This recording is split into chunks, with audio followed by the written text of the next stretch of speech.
retaining the crown, I think we would have picked an Ochumba, one or two local players that we can put up front and can help the girls.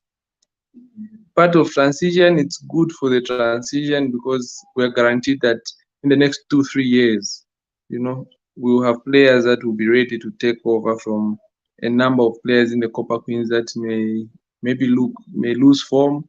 We may have other options, so it widens our pool of players that have the experience that are able to deliver at the highest level. But all in all, I think it's something that I think wasn't really put together when we look at the team. I think the balance in terms of attack, because the game that I saw against Mozambique, we played all the football, but we just couldn't get a goal. We built from the back, we did a lot of work. People are asking, Lamek, where is Coach Bruce? You know this.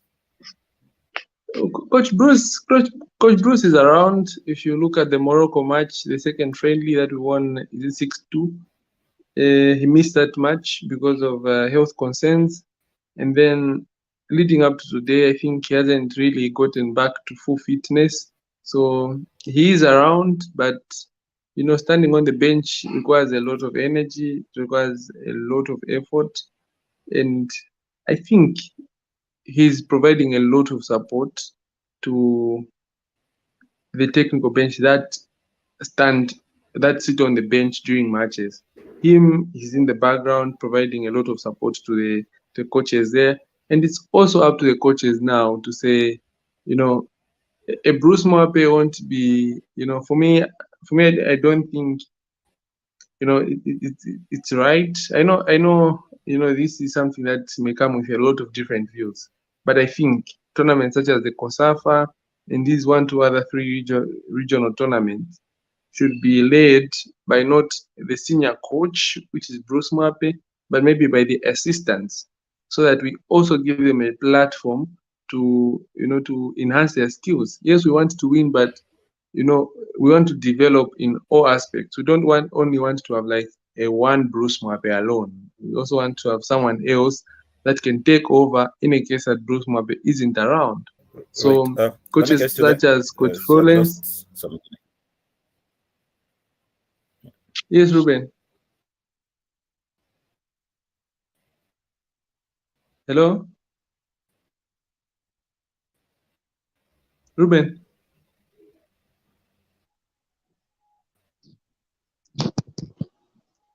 Mr. Abia, how are you? Fine, Lamek, how are you? I'm okay. Welcome to the show. We are talking Copper Queens with my friend Ruben here, but since he's having some network challenges, so we're looking at Coach Bruce Moape, who has seemingly been unwell, and I think the Morocco friendly, he wasn't available on the technical bench, and then also the Mozambique match in the COSAFA, he was not seen on the technical bench.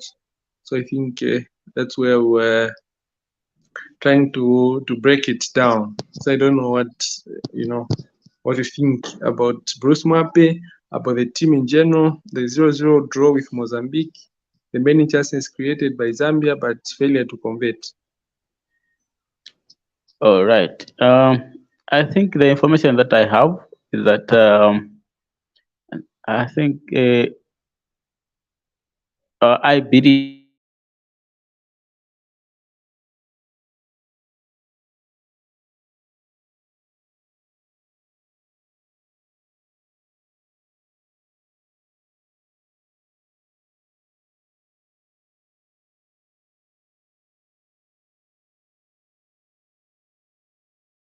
he is unwell.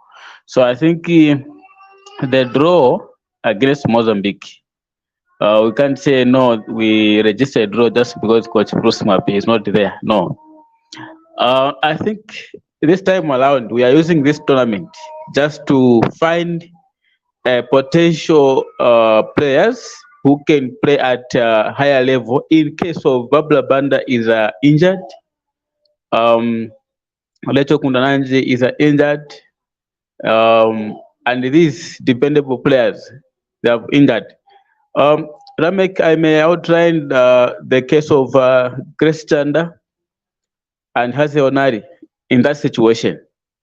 So if we don't have those two, who are the replacement of them? So I think this is what our tournament is being used for. I understand that we are defending champions and pressure is on us, but I don't think that can contribute to a draw to against Mozambique. But I think a draw was better because you know we find our fault in where we need to work on. So I think FAS and technical bench have done well to use this tournament in order to find players who can play in those places where Rachel Kundananji and Babla Banda is not available, like the way it is against Gestanda and Haze Onari. So I think this is a good platform to test these players. How can they play in the big matches, international matches? That's all what I can say for now. Thanks very much, Mr. Abia. Sorry, I'd lost you guys for a moment there. But looking at the tournament, Lamek, we've seen Lusho Momwemba captaining the team. Do you think so far she's provided the leadership that you might that you think might take the team all the way and bring back the COSAFA tournament back home? Yeah, I think for Lushomo has been around for quite a long time. She's been with the team for a long time. I think she's one of the senior players in that team. So she's a leader. I think at club level, she's provided some leadership at Green Buffaloes. And then, at national level, yeah, it may be something new to her, but the fact that she's been around with the team, she has the experience. I think she's one of the oldest players in the current team, because a lot of the players are young. So I think that was a good choice to put her as captain. Does she have the qualities to lead the team forward? I think yes, she has. She can lead the team forward. I think we may reach our biggest defining point of whether we'll get something out of this tournament will mostly rely on our attack, because defensively I think we have a very good defense. We're able to play, we're building from the back, we're able to create chances, but it is now about scoring. Who will get the goals for us? Is it Melan Mulenga, who's been fantastic for Green Buffaloes, but at national level, maybe the task may be too much for her, but we would keep encouraging her and see if she can get back her scoring form. She can, one day put on her scoring boots. And once she scores her first goal, I think she may not look back. So it's about what we are able to get out of this tournament, depending on the goals we score. If we're unable to get goals, I think our journey may be shorter. Great. Lamek, let's move on, gents. In Southern Province, we hear Green Eagles is about to fire the coach. Lamek, just give us the latest what is happening there with Green Eagles. We know the one of the teams that are struggling so far this season, but we hear now the coach has been given 3 matches ultimatum. What really is happening there?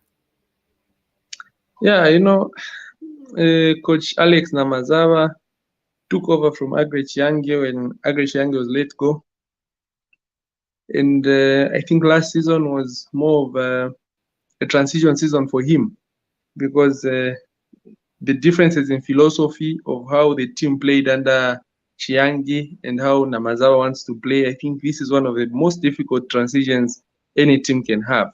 And for Green Eagles, I think they were able to get decent results on the road. At home, it was always difficult. I think those teams, so they picked a number of draws at home, but the play was, I think, under Namazawa, the team played way better football. I think they played a better passing game than under Chiangi. With all due respect to Agre Chiangi, I think he's a great coach, but the differences in philosophy are what I think are the difference. So for Namazawa, for the Zambia National Service, I think it's about patience. So you need to understand at what level the team is at. Yes, the demands may be, finish top 4, maybe get us a continental slot. Absa Cup would want to reach maybe the semi-final or the final. All those targets set apart, and then you look at the stats that they've had. They've lost quite a number of games. They only have one win, which came against Nkana side 1-0. They've lost two back-to-back games, a huge loss against FC Moza 4-0, which at the end of the day, it was like people thought that after the 4-0, Alex Namazava would be gone. But against Zesco United, I think we saw a much different Green Eagles. They played with a lot of purpose, they were more direct. They managed to get 2 goals, and Zesco won it probably at the death. So it's something that, for me, I think Green Eagles Ozerenes has to be patient with Namazawa, understand what he's building, and then support him. Because at the end of the day, it's about a coach coming in with a different methodology. Like, he wants to do things differently from what the players have been accustomed to. If you look at the signings again, it's a 50-50 thing. I think the signings were okay. I can't say they were below average, but they were, typical Zambian Super League club signings. They were good signings, to say, because he looked at reinforcing the front line, he looked at reinforcing the midfield, positions that he had difficulties, the left back position, positions that he had difficulties with last season. So now it's about the team gelling and able to get results, which I think with time results will come. But for Eagles, again, the goalkeeper position has always been a problem. So it's something that, them getting a first choice goalkeeper has been more of a challenge. So for me, I think it's just about patience. The 3-game ultimatum starts with Forest Rangers this weekend. Forest, a difficult team on the road. I think they're also under a new coach. It will be a difficult match for Namazawa, and I think things may not work his way, depending on how much pressure the players play with. If they play with a lot of pressure, it's difficult to get results. In times like this, it requires a lot of calm. It requires a lot of, just doing things the way you've always been doing, repeating the same things that you've been doing, and then, results will definitely come. If you try to play with a lot of pressure, you may not get results because you tend to shoot from afar.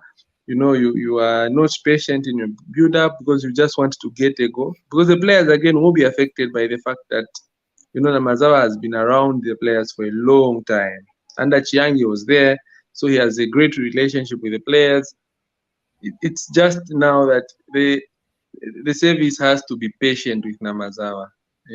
He's a young coach, so it's all about patience. Patience. Something good will come out, you're calling for but it's patience, about patience. but the decision seems to have been made by the command in the ZNS. And if we look at the 3 next games for Green Eagles, Forest Rangers, the one you said, they'll be at home in Choma against Forest Rangers. They'll be away to Green Buffaloes, and they'll be at home the last or the 3rd game at home against Trident. Not easy fixtures, and like ZNS command wants results. Lamek, on these 3 fixtures, where do you think they can get some maximum points? Forest Rangers, Green Eagles, Trident. I think they can beat both Forest Rangers and Trident. The Buffaloes one in Lusaka, I think it's a winnable game. Green Eagles under Namazawa, I think they've played really well away from home.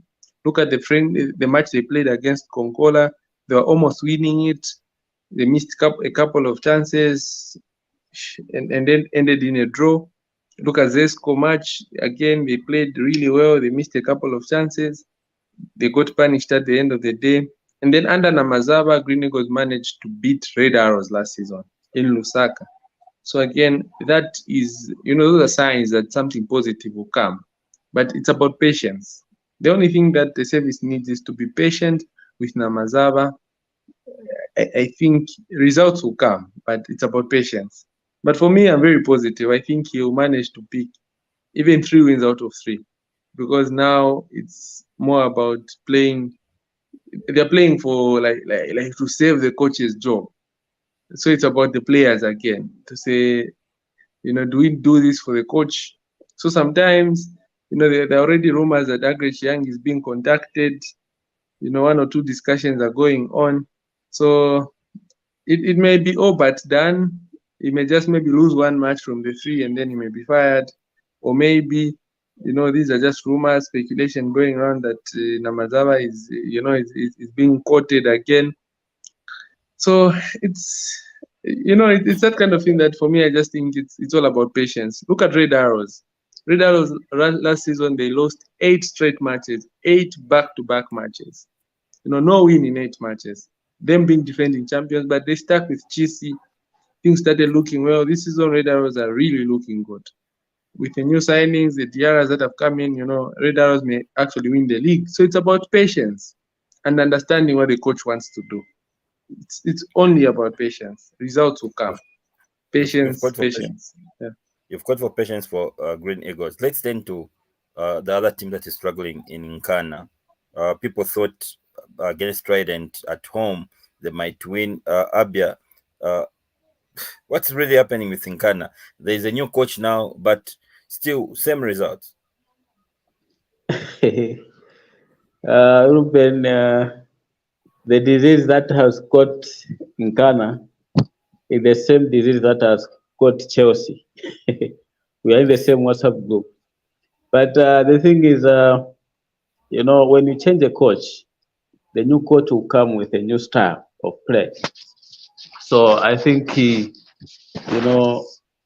have been in this situation before where we were fighting relegation until we came out with the same based on championship. Now with Ian Bakara, my man Bakara, you have a lot of work to do. Right now, we are working under pressure because the big team, the 13-time winners of Zambia Super League, if things may not go as planned, you may play Sparta United next season, but we don't want that.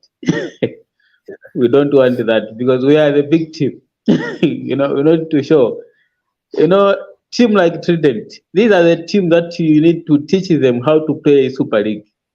But meanwhile, they're teaching us how to play Super League. This is very bad. It's like now Ruton is teaching Chelsea how to play EPL.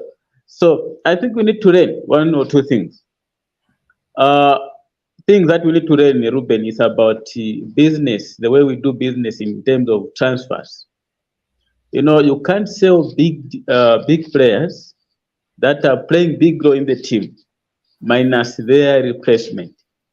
This is a huge that is costing us at Nkana. And if this business may continue, management will lost it until the team will become like Buildcon situation. So we don't want those situations like Buildcon to come in at Nkana. Because we are the good of examples. The 13-time winners, they are looking on us. This is a team that have won Super League for so many times than any other club in Zambia. But now we are struggling. We are in the red zone, and in fact, at the tail of the table. Imagine, Ruben. This is not a good thing for Nkana. We need to wake up. We need to fill up our socks. I think last season we had the problem at Pachirata. But this time around, we are playing away from home, But still, we are not seeing this house. What is it? I think Ian Bakar has answers. So he will help us in the next games because they're also tough games, Ruben. I think next game we are playing Forest Rangers. It's not easy game. If not Green Eagles, Green Buffaloes. Florida Wanderers. Florida Wanderers. Yeah, they might team Florida Wanderers. This is a team that has just joined the Zambia Super League, but they have been here before. So we need to work extra hard because this team is also playing a good football, better than Trident. So I think we have a lot of work to do as in Nkana. But we need to learn a lesson how we do business in terms of transfers because January is coming. If January is to come and find us in the same situation, red zone. Let's do business quickly as possible in order to help the team to prosper. Great. Lamek, Abia is blaming the transfer, but Nkana didn't do a good business during the transfer season. Is that what you can attribute their poor results? They've only scored one goal this season so far, and that goal came when the time they played Moza. From then, it has been dry. Yeah, when you look at Nkana's story, I think it's a story that has been rocked by one or two financial difficulties in the past. So that has also affected their buying power in the market. They haven't been able to attract the bigger players. But again, I think when it came to recruitment, they recruited well because I think it was more of a transition that they were going into. They focused more on signing younger players, which I think is positive because they're thinking about the future. Another thing is that they didn't get enough attacking players when they were in the market. So for me, David Kabala, yes, is good, but they needed to sign, I think, 2 or 3 other players that can supplement the efforts that this Congolese guy is putting in. A lot can be said about Nkana, but this is a team that is undergoing a transition. This is one thing that we need to understand. They are also under heavy sanctions. They're playing away from home. Every match is like an away match for Nkana because they have to travel. Whether you're playing at home, you're playing away, you have to travel quite a number of kilometers, which at the end of the day, I think it affects the team because there's issues to do with fatigue, a lot of traveling. There's issues to do with the little training time. So, but for Bakala, I think a lot of positives are coming because, trainings, I think he's able now, his philosophy is now being seen in the team, how he wants to play. The Wanderers one may just be Nkana's first win. I know a lot will say Wanderers hasn't lost at home this season, but again, Nkana is like a team that is playing under pressure. So they'll go to Shinde. They practically have no point to prove. They're just trying to get their first win. So they're not playing again with a point to prove. Mighty, on the other hand, coming from Division 1, they're playing with, that mindset of having to avoid relegation. So they'll play with pressure, because they're at home, they want to maximize home advantage. They may want to commit more men forward, which if Nkana tactically approach the match well, they may actually end up winning the match. But Wanderers, we may not, Wanderers are not a pushover team. I think they've been they've shown a lot of intent in their matches this season. I think they've been a big threat in every match that they've played. But at the end of the day, I think it all goes down to preparation. Who prepared better, who tactically approached the match better. I think they'll have a more realistic chance of winning the match. Whoever did their homework well, I think will carry the 3 points tomorrow. All right, Mr. Abia, what's your prediction on the Nkana versus Awini Chungul, Awina Milambo, for the Wanderers?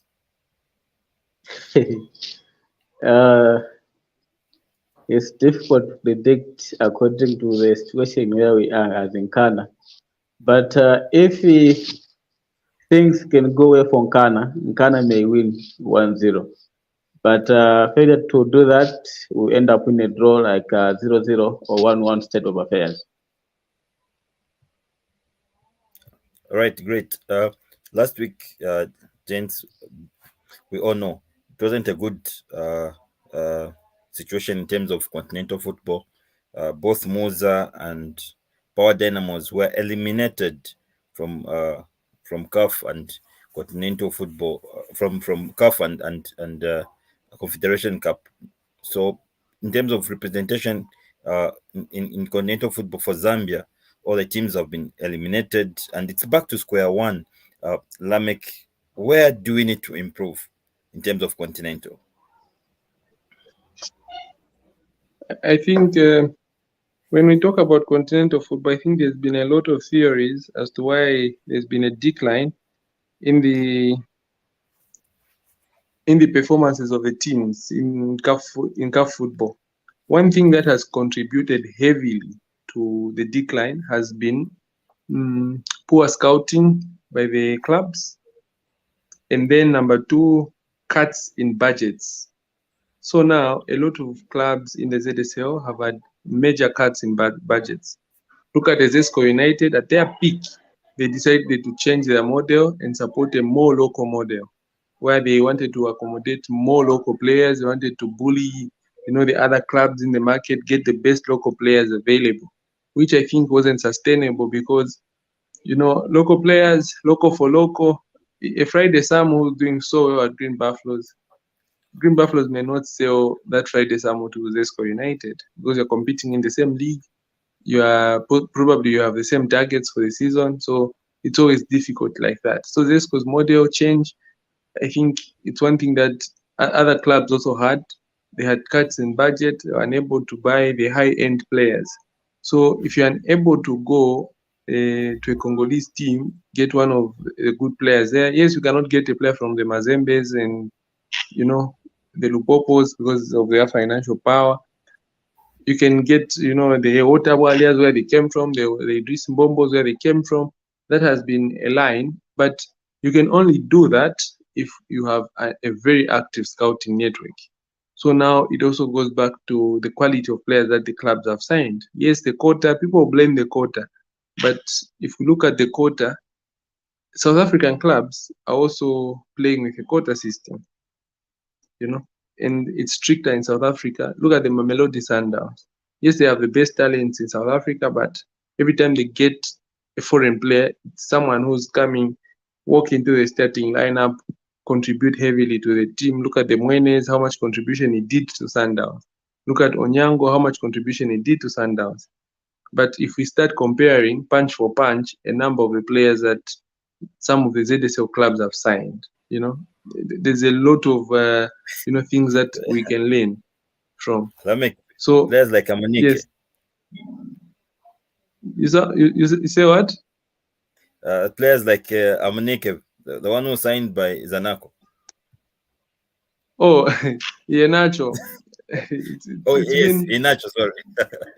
Yeah, it's been that kind of thing where that also shows the lack of background work by the clubs, because there's no way as a club, a big club, you're going to spend so much money to get this striker, and then he draws a salary, a sign-on fee, and all these other monies, which at the end of the day, you never get to see him playing on the pitch because maybe he came with an injury. So you failed to do, simple work, such as do a complete medical on a player before you sign them.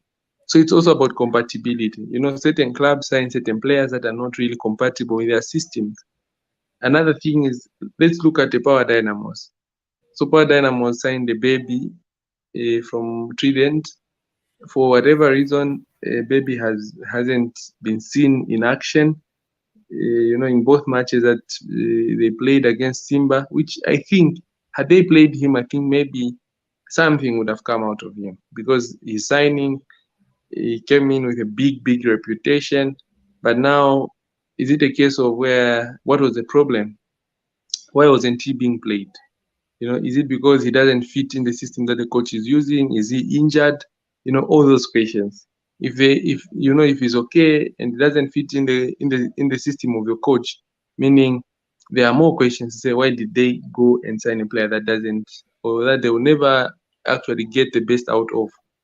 So these are questions, these are a little homeworks that the clubs in the Zambian Super League should be doing, to say, who are we signing and why are we signing the same players? It's about just doing, This is why you need to come in as an agent. Yeah, agents, we can always come in, but if I go to, let's say I go to a Power Dynamos today and told them that for them to compete favorably, maybe this is just like an example. If I went to, let's say, a FC Moza or maybe a Cabo Warriors and told them, okay, for you to win the league, you need to trim down the squad. Half of the players may not fit the profile of, let's say, compete favorably for the league. So you need to cut down on these players, and then bring in maybe 10, 13 new players that will say, okay, with the ones that are there plus a 13, it will now be, we're building a team that can compete. They won't accept because number one, the financial side of things. Number two, the players themselves. There are lots of things that happen in the background that may never just ever come out in the open, between the club, between officials, between agents, but for me as an agent, one thing is that before I take a player to a club, I need to make sure that this player is going to the right club, with the right coach, with people who have the right mentality to support the player. Because again, you may get a player who's doing so well at this club, take him to another club, and then be a complete flop. It happened once. We got a player who's performing at top level, got him a deal in the ZSL, one of the bigger clubs. He went there and flopped like big time. And we're all surprised, say, okay, how did he flop? But it was about compatibility. Was he compatible with the club that he was signing for? So for us, we felt he was always compatible, but the conditions at the club did not allow him to thrive. He was a top performer at that time that he was being signed, but a month after signing for that new club, he was lost. He was no longer the player that we knew. So this is also the homework that club needs to do. To say, if you're signing a player, do your due diligence. Make sure that the player is compatible with the club that you're signing for. Again, it's not just about, the big club has come for my player, so I need to make this deal happen. It's about, if this player is going to sign for a bigger club, are they going to play? Because we've seen a situation, some boy from a Copper Belt team transfers to another Copper Belt team, a bigger club in the Copper Belt. But today he's nowhere to be seen. He can't even make the 18 to 20 man squad for match days. When, at his club, he left with a big reputation, or signed under the club with a big reputation. Maybe a year from now, he won't be a player that we'll be talking about. He was breaking into the national team. He played the COSAFA. We were happy with that. But it's not just about doing the deal. It's also about looking at the future of this boy. Are they also going to a club that they'll be able to contribute? Are they going to understand his development? Or at what level is this player? At what level is the club? Sometimes you turn down offers because the level of the club and the level of the player are two different levels. So you have to wait for the player to reach that level for them to, for you to conclude a deal. Sometimes deals are good, but again, it's about understanding at what level the player is and at what level the club that wants him is, and what are the targets that the club has. Are they bringing him as an important player, as a crucial player, or a squad rotation player? At what level are they bringing the player in? Because they'll sign a player who comes with a big reputation, but they say, okay, with the squad that we have, he can only come in as a squad rotation player. He only play when we're rotating the squad. When this boy, wherever he's coming from, he came with a big reputation. Everyone who saw the signing was like, wow, this is a time, this boy will thrive at this club. And 3-4 months in, you can't see anything out of the player because they've lost confidence, they're not being played, they're frustrated and all that. So it's a combination of factors, but for me, it's just about scouting, cutting budgets, and then, Zambian, a number of clubs failing to do their due diligence when it comes to signing players. Sign the right player for the right amount, the right profile of player, in the right positions. For me, that's what signings should be at. Then we can get to a level where we can compete favorably. We have the talent. Locally, we have a lot of talent. So, and 5 other foreign players will come and just supplement what we already have and tighten the areas that, the loose areas that we have, which at the end of the day should guide us or help us get to a level where we can compete and reach the group stages, at least the group stages of these CAF competitions. We're almost running out of time. Mr. Abia, just bring us to speed of what is happening in terms of Chipata United and how the people of Eastern have received so far the National League. Is the DK Stadium getting food because of the National League now that it has come to Eastern Province? And how is the feeling like there in the Eastern Province? Yes, I think Ruben, in Eastern Province now, right now, we really love football because from the first day where we played Pulungu Youth, DK was at full capacity, you know, full capacity. In the second game, we also DK was also in Kafiwa the full Eagles. capacity.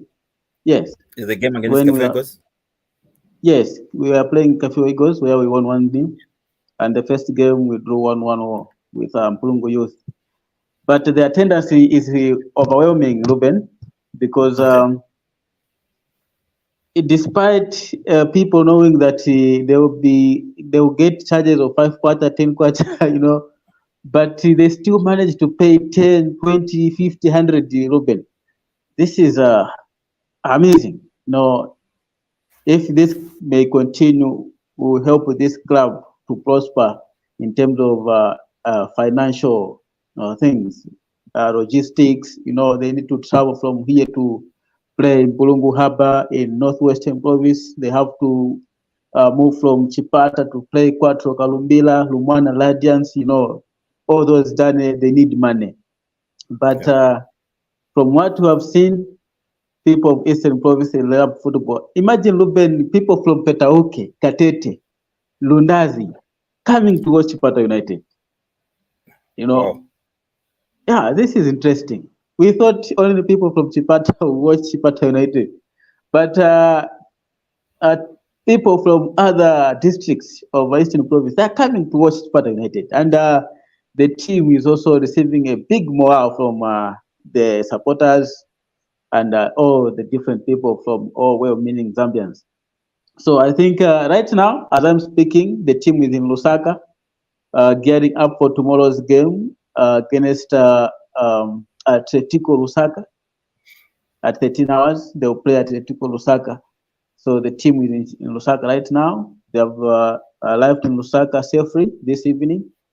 And Ruben, the thing that I have liked also for Sparta United is that this team doesn't tolerate discipline. As we are talking about now, 2 players has been dropped just because of misconduct. Indiscipline. Indiscipline indeed, Ruben. So if this may continue, the players that are in the team, they will know their end. So I think each and every person, when they are in the football pitch, outside the football pitch, in the camp, the players need to know their role. They need to stick to their end. But once you broke the rules, the punishment has to follow you. So this is overwhelming for Sparta United. We hope for good results for tomorrow. That's all what I can say, Ruben. We have received National League with our full hands here in Eastern Province. No, thank you very much, Mr. Abi. And also, I want to thank Lamek, who also came through just to help us in terms of analysis of the topics of Zambian football that took place during the week. We continue supporting the women's team. Tomorrow, the under 20 will be playing DRC Congo at in Koloma Stadium, and also be following proceedings in South Africa in terms of the COSAFA Women's tournament taking place. We hope, wish the Chipolopolo all the best in all the competitions that they are taking place. And this is where we come to the end of Ubuntu Sports for this week. Join us next time, next week, same channel, Ubuntu channel. For now, we say goodbye. God bless you. Bye-bye.